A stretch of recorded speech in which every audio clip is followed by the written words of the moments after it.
Lijep pozdrav, dragi gledatelji. Pratite emisiju Tu oko nas. Nadam se da vam ovo kišno vrijeme nije pokvarilo raspoloženje, a iako je, mi ćemo to popraviti. Osim ovog Međunarodnog dana, obilježava se i između 7. i 14. veljače još jedan međunarodni tjedan. Da, tako je. To je Međunarodni tjedan braka.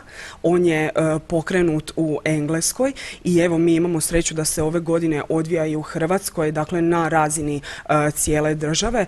Pokušava se dakle osvijestiti također javnost koliko je važan brak kao stup društva iz kojeg onda proizlazi i snaga za dalje, dakle i za odgoj djece i tako dalje.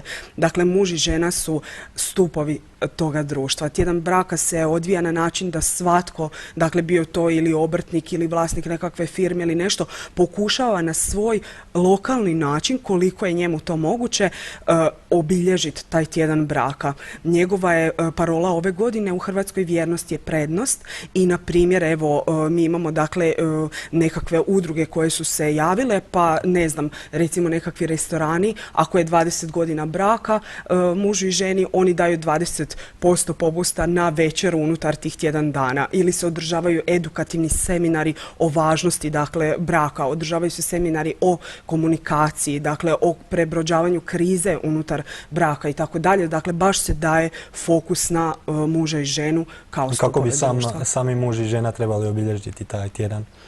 Pa evo, posvetiti sebi vrijeme.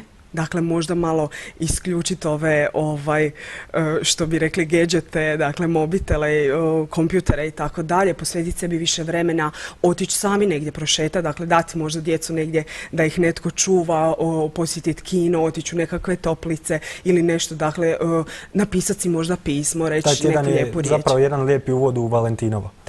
Tako je, da, završava baš na Valentinovo kada je onda, evo, velika proslava i obilježavanje svugdje u svijetu.